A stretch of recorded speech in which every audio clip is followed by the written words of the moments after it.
Okay. Hi. So, hi students. My name is Jay Vega. I'm a volunteer for Junior Achievement, and today I'm going to introduce you to my colleague Amanda. Amanda, would you like to introduce yourself and tell me about the company that you work for? Sure. Thanks, Jay. So my name is Amanda. I currently work for Microsoft. I am originally from Texas and kind of have moved all over throughout my career. I have also lived in Seattle and I'm now in Reno with Microsoft. I am hoping to call this home for quite some time because I really enjoy it. As I mentioned, I do work for Microsoft and I am part of the business operations organization. And I am a process program manager for them. What is that job? What does it entail, and what does it look like a typical day in the life of a process? Sure, that's a great question. So as a PPM, as we call it, which is short for process program manager, I wear many hats, as we all do. But ultimately, my team and I are responsible for strategic direction for processes. We work with stakeholders and we forge relationships with different lines of business to take processes and break them apart, find enhancements, ways to save revenue, or basically just reduce any type of cost of capital that comes as a result of something that is broken, something that's not working, causing pain points internally and for customers. So my day to day is, it's back and forth with email, as with everyone.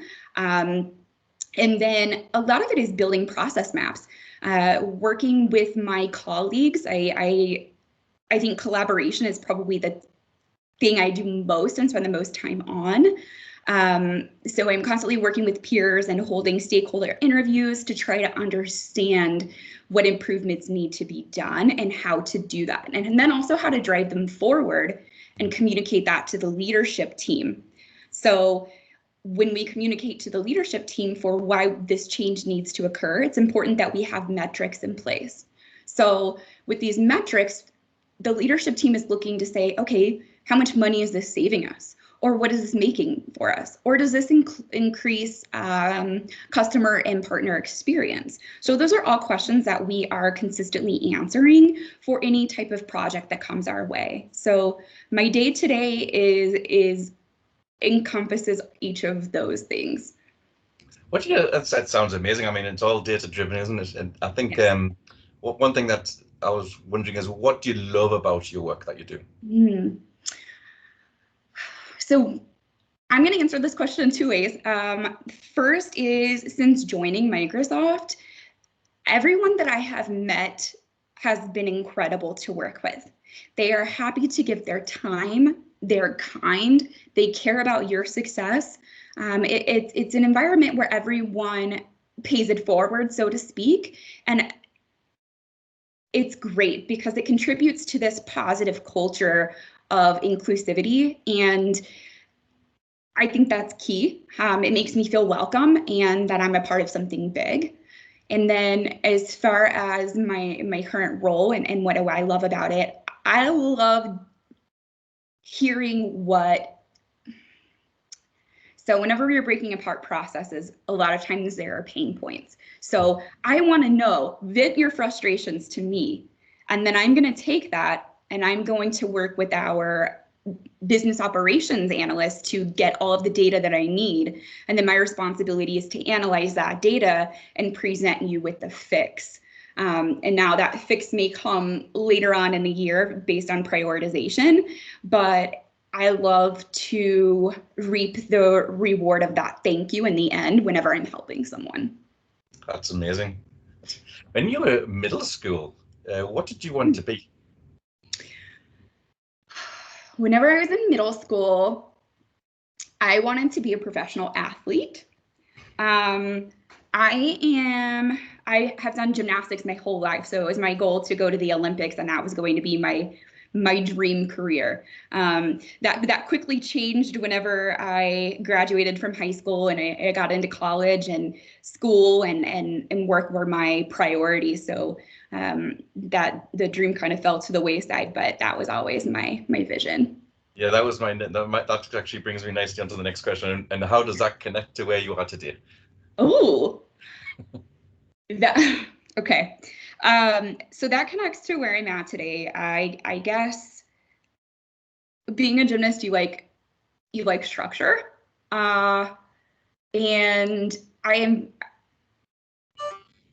don't I like structure, but I like flexibility. So I feel like that kind of stems from my career as an athlete. And so I have a mindset to be productive, be successful, see my end goal through. So that perseverance that you get and learning how to be a teammate all contribute to where I'm at today and my successes. Amazing, amazing. How many different types of jobs have you had in your career? So my first job was at a doctor's office. And then from there, I worked at a series of banks. So I worked for Bank of America, I worked for Chase Bank, and then I worked for a credit union before working for eBay. So from eBay, I went to Tableau, which is it's a software company for data visualization. And from there, I am now here at Microsoft. So I've had several different types of roles. They've all been somewhat financial and analytically focused. So that's definitely my forte. That's amazing. I was going to say, so how does that relate to your current position, which obviously they're all financially related, which brought Yeah. you to Microsoft. Okay. What was the first job you ever had, and how did you get hired? So my first job was at this, I grew up in a small town in Texas, just north of Austin. And my first job was at a local doctor's office. And it was in high school. And so I was part of this career development program where I had enough credits to graduate, but I wasn't able to not go to school. So I would go to school part-time and then I would work in the afternoons. And so it was really great that this opportunity kind of presented itself through school. I still had to go interview. I still had to go introduce myself and go through the process. But ultimately, that helping hand from my high school was how I got hired. And I'd like to think that they loved my charming personality. And so I was there for about a year and I really enjoyed it. I coded in different types of blood tests and ordered labs and did all of that key information. And so it's been an interesting transition because that was more medical. And then I quickly realized that, hey, I don't know if this is for me long term, you know. What did you learn from your first job? Anything negative or positive? So I think I learned everything positive. I learned how to communicate.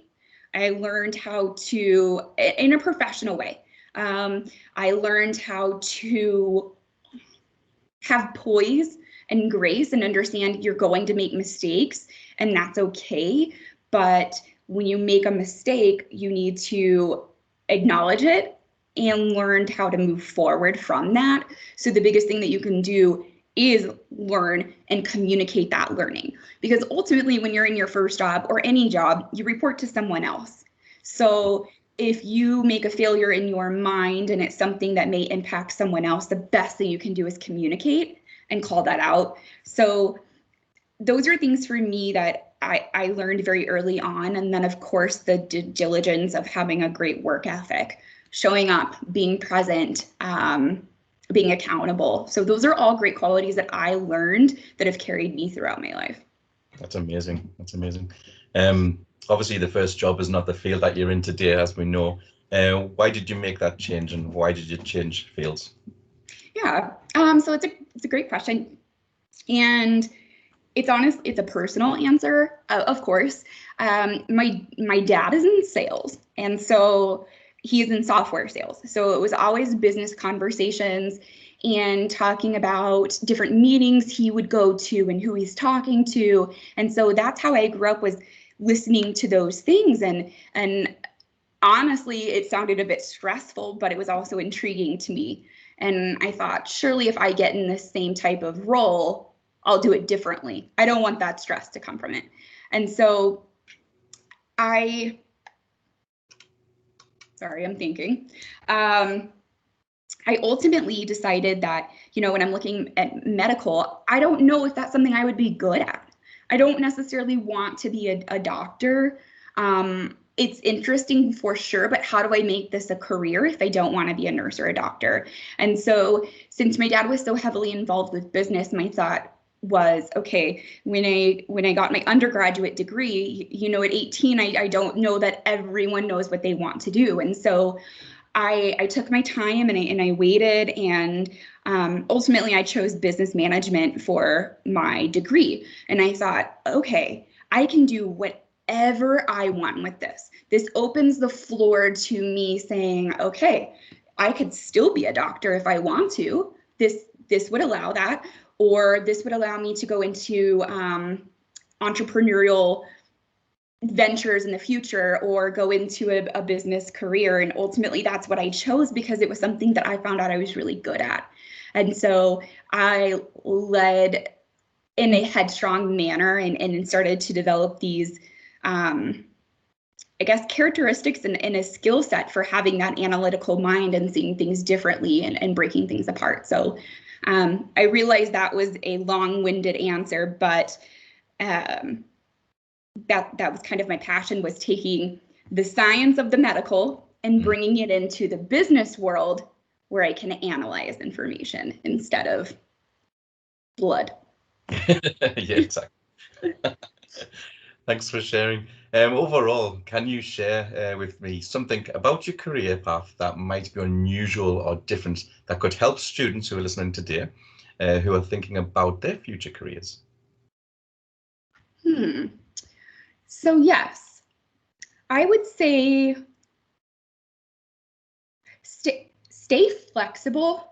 That's the best thing the best advice I can give, because one of the things, after I finished my undergraduate degree, I never wanted to look at another book. I was done. I want to be in that $100,000 job because I graduated and because I can, and I feel like I'm ready. And so it's just really important to know that you're going to have, these boulders in your way of trying to get where you need to go. And it's stay headstrong, but also have a lot of understanding that you're going to have to weave through those and knock them down to achieve your goals. So for me, for example, it was when I worked for eBay. It was a really technical role. I was a production support analyst. So my job was to monitor our monetary transactions in our production environment and then reconcile those before we put them into production and be that live data. And so with the business management degree, I could understand conceptually what was being discussed, but I did not have a high level of systems architecture or information technology or systems. And so I felt like I was lacking something, but I don't want to go back to school. So how do I do this? And I don't want to spend the money on school. It's expensive. But I ultimately realized that furthering my education was exactly what I wanted to do. I was in a great role and I had people around me who supported me. And so to further my career, I decided to get a master's degree in information technology so that I could understand that systems architecture. I could understand what people were talking about in the flow of information and data. And so, it's one of those things where I did not go straight from undergrad to graduate school. And a lot of people think that you have to do that, and you don't. So stay flexible. You are never done learning. Keep learning, and you'll get where you need to go and where you feel like you belong. So just keep trucking. But anything unusual? No, I've had pretty straight and narrow jobs, so I'm really, really lucky there. Exactly. So yeah, like talking about education, I was going to ask, what your education path looked like. So you've already described that. But did your education guide you to the career that you're currently in, or did it shift along the way? I think that it heavily guided me, or led me to the career where I'm at, which makes the time you spend in getting your education well worth it. It's very fulfilling to know that everything that I learned while in college, I can apply to my current role. I think I would say that graduate school honestly plays the largest role because it helps me to, you have to think a bit differently. You work with people who are, I guess, more career oriented whenever you're in grad school. And so you get different mindsets and viewpoints, and it was so instrumental in shaping me to become a young professional as well. So that's really, I think that it absolutely pertains to where I'm at today. Nice. And what education, training, or certificates have you acquired? That's a great question. I'm sorry, I'm thinking on this one. I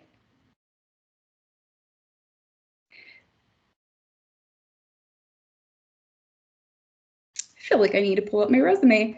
I have a few certificates in the information systems realm, and then I also am a member of the program management. I'm sorry, let me pull this up because I don't remember. I just jotted down a few notes and I didn't have that portion in front of me.